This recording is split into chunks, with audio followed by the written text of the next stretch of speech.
Hey guys, and welcome to episode 2 of Gunning for Glory. And to start this episode, we are going to make a signing, and it is going to be the 62 rated centre mid Zelalem, who has actually got some pretty good stats. He's got like 67 pace and some good rounded stats for a bronze player, to be fair. So we're going to of course pick him up. He is quite expensive. He is about 3,500 coins, so we'll probably end up using him for quite a while, because when you're spending that much money on a player, you kind of want to get your money's worth. So we're going to take him off the checklist, of course, and that leaves 3 bronze players ticked off, and of course that 1 Santi Cazorla. So far we're doing pretty well, episode 2, and we've already got 4 signings, and there are an absolute ton in this episode, so I definitely would suggest you guys watching it. So we're going to head into our first game, and we come against a guy with not exactly the best team in the world. I'm not too sure why he loaned in that 1 bronze player who doesn't get any chemistry to anyone, but nevertheless we head into the game, and in the 5th minute of the match here we do win a penalty. Santi Cazorla is tripped up by his defender, and we do step up to the spot with Santi Cazorla, of course, with about 75 penalties, and he does put it into the top left hand corner to make it 1-0 in the first 10 minutes of the game. A good start for us, of course, and it is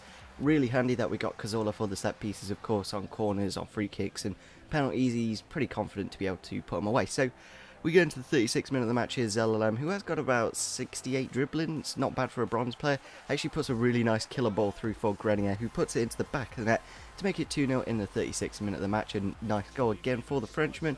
And then we head into the 38th minute of the match here. Santi Cazorla bringing them all forwards again from the left hand side, cutting inside, eventually getting into a dangerous area, hits it in the near post, and he makes it 3-0. So a good strike for the Spaniard, of course, getting 2 goals in the first 40 minutes. Can he get that hat-trick bonus? That would be really handy, of course, just to be able to increase our coin total.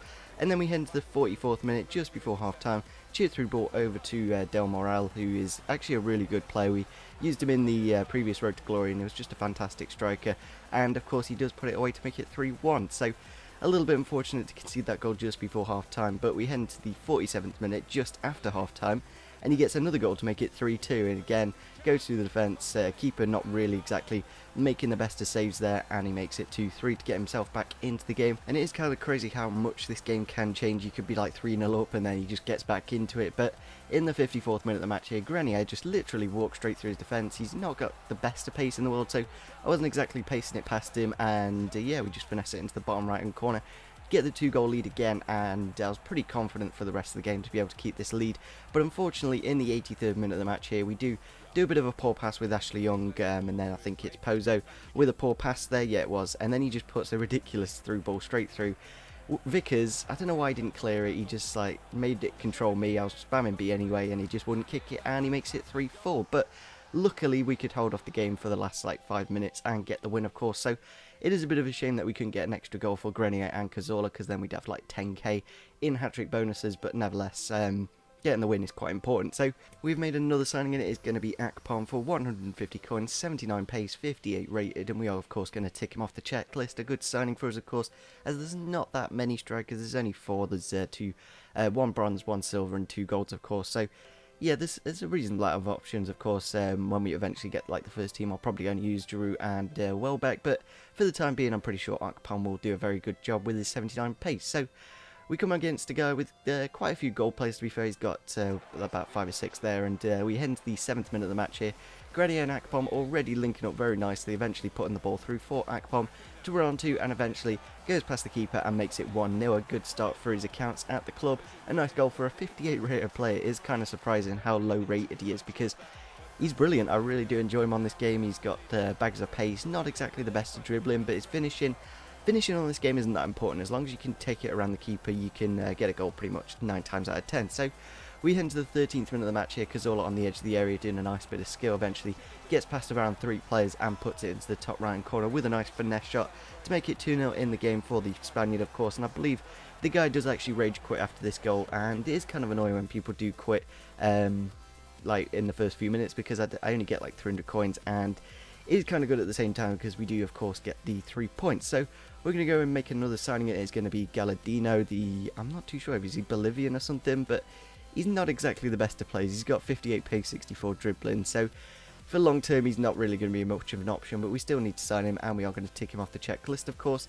meaning we've got 5 bronze players and 1 gold, which is quite nice for episode 2 already, and there's still a lot more signings in this episode. So heading into our next game, hopefully we can get the win that we need to get the title, I believe it is. So we come against a guy who's got that Baldy guy up front who's actually quite good on this game. I think Finch did a OP video on him, and he's a really big player and does a lot of damage. And in this game, we head into the 38th minute of the match here. Okapom, like, you wouldn't say he has like 61 dribbling there. He's just a lovely little turn there to get into the good area and to put it past the keeper to make it 1-0 in the first 30 minutes. And then we head into the 39th minute of the match here. He does win the ball back, passes it forward, eventually gets the ball through for Baldy. I don't know if it is Baldy or Baldy, but yeah, he goes through on goal, finesses around the keeper and makes it 1-1 in the game. Not exactly the best of lead we kept. I think we only kept it for like 3 minutes or so, and then of course we did concede that goal. And then in the 66th minute of the match here again, Balde runs through, eventually gets past the keeper, and I don't know why I cleared that. Maybe we should have just let it go out for a corner, because eventually does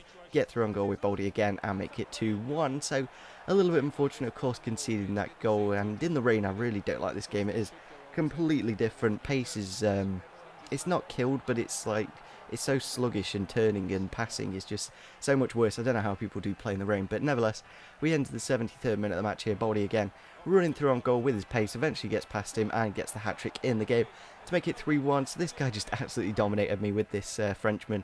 I don't think he's French, I think he's in the French league, but I think he's like Cameroonian or something. But nevertheless, we head into the 88th minute of the match here, and you're 3-1 up, have a go. No, he sweats it and makes it 4-1. A little bit of frustration, of course, getting another goal for the big man and makes it 4-1. So yeah, not exactly the best of results, because that's like our first loss. Maybe we need to change formation, but we are going to make another signing, and it is going to be the goalkeeper Martinez, because Vickers is just absolutely dreadful. And Martinez has actually got some pretty decent stats. Like for a low rated silver, they'd be quite good stats. So of course we're going to tick him off the checklist and put him into the first team 11, because Vickers, who's 57 rated, I think he only had 1 contract left anyway, so it's good to get a new goalkeeper and of course improve the side. So heading into our next game, hopefully we can bounce back with a win. Of course, that'd be quite nice for us. And we come against a guy with quite a nice team, like, to come against, because he's not exactly got the best of players in position. So I'm pretty sure we'll be able to get a good result in this game. And we go into the 24th minute of the match here.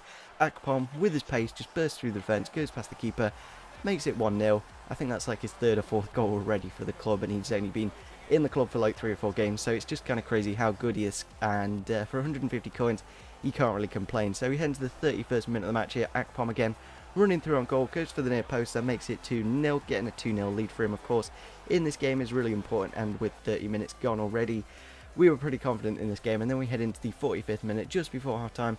Elia, the player that we did replace for Ashley Young, because he did run out of contracts, and I'm not going to give contracts to players that aren't exactly on the checklist. So yeah, we get the 3-0 there just before half-time with Elia, who is actually really handy in this series as he's got quite a bit of pace. And then the guy does rage quit, of course, and that was kind of unfortunate, of course, because we probably could have got a hat-trick bonus in that game with Akpom, but nevertheless, we got the title, 2,000 coins, which is quite nice, and we are going to make a signing, and it's going to be Serge Gnabry, the first silver signing for us, and there's not that many silvers, there's only 4 silvers, of course, and we are going to tick 1 off, leaving 3 silvers remaining. Hopefully we can pick those up over the next couple of episodes. So we head to our next game, of course, giving Gnabry the number 27, putting him on the right hand side. So hopefully we can do quite well in this next game and get a good start in Division 9. So we come against a guy who's got 2 gold players and then just the rest bronze, so I was pretty confident again. And we head into the 10th minute of the match here, going short on the corner. Akpom getting into the dangerous area just by walking it into the box, getting into the back post. Gnabry on his debut gets the goal, and I thought I'd do a bit of goal line technology, because we weren't quite sure if that did cross the line or not, but it was quite clear that it did. And of course that goal did give us the early lead in the game, which is always handy on FIFA, and it's good that Gnabry got a goal in his debut. That's always handy, and it's nice to see the goal line technology being used on the game. So we head to the 18th minute and we do exactly the same thing again, go short on the corner, cross it into the back post and make it 2-0, and I believe the guy does actually rage quit after this. Maybe he's a bit frustrated on my style of play, but it is like the only thing you can do from corners. You go short and work it into the box, because you can't cross it in because the goalkeeper always gets it, or your player can't win a header. So of course we're going to go and make another signing. It is going to be Coquelin for 800 coins, and it is a bit of a shame he is a left mid. Of course, if he was a centre mid or CDM, it would be a lot more helpful, but nevertheless we're going to tick him off the checklist, and I'm going to show you what we're going to do for with Coquelin for the time being. Hopefully he gets an upgrade to like a CDM or a centre mid. That'd be really good, of course, like a 74 rated card or something. But what we're going to do is play the 4-1-4-1, play him at centre mid on 6 chem, convert him back to CDM in-game, and yeah, it should be able to do a good job for us. So we head into our next game in Division 9. Hopefully, with the Coquelin at CDM, we're a lot better defensively, and we come against the side. He's only got 65 chemistry, he's got players out of position here, there and everywhere. He's only got one gold player, so I was pretty confident. And yeah, that's what we're going to do, just stick Coquelin at CDM. He's got like 72, 73 tackling, so pretty good stats. So we head into the 17th minute of the match here. Coquelin just bringing the ball forwards from deep, puts it through for Akpom, runs through on goal, puts it past the keeper. Clinical, that's all you can say about Akpom. For 150 coins, you couldn't get much of a better player for 150 coins, because he's just absolutely clinical, getting goals every game and just being a really good striker. So we head into the 25th minute of the match here.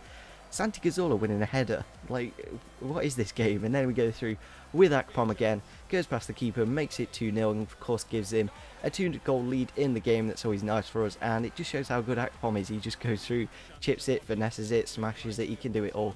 And of course we go through here in the 31st minute of the match here. Galindo on the right hand side of the pitch, cuts inside, smashes it with his left foot. I'm not too sure if he is left footed or not, but with that kind of strike I'm pretty sure he is, and I believe the guy does actually rage quit after that. I don't know why people just rage quit all the time. There's so much what can happen in FIFA, but when you've not got exactly the best side in the world, it is going to be quite difficult. So we're going to go and make another signing. It is going to be Callum Chambers for just under 2,000 coins, which is not bad of a price. So we're going to mainly play him in centre back for the time being, of course, because there is only Koscielny and Mertesacker, and they're quite expensive, of course. So we're going to tick him off the checklist. I believe for the next game we do play him at right back, because Bellerin needed a bit of fitness. So yeah, changing a few kit numbers because I forgot to do them before, and yeah, just setting up the team for the next game. Hopefully we can end off this episode with a nice win, of course. That'll leave us on about 9 points in Division 9, and we are currently set on 88 chemistry, which is not bad for episode 2. So heading into the game, he's got like Stephen Davis and some Spanish centre-back at right back, so not exactly the best of choices. And we head to the 5th minute of the match here. Galadino waiting for the runs, eventually gets the ball out wide to Serge Gnabry. Gnabry with a nice chip through ball for Akpom to run onto, controls it beautifully, puts it into the back of net. Clinical goal from the big man, of course, again getting another goal for us. It's just amazing how good he is on this game, and the guy does actually rage quit in the first 5 minutes. So we did get the 3 points, which was always handy, and that is how the episode does end. So a little bit abrupt. It would have been nice if we could like smash out a 5-0 or something, but nevertheless we did get all 3 points from that game, which was very handy, and the coins, of course. And if you did enjoy this episode, it'd be fantastic if we could smash 30 likes again. I'll get another episode out for tomorrow if you do that. If not, it'll have to be Tuesday or Wednesday or something. So yeah, smash the like button, subscribe if you're on your channel, and see you soon. Bye.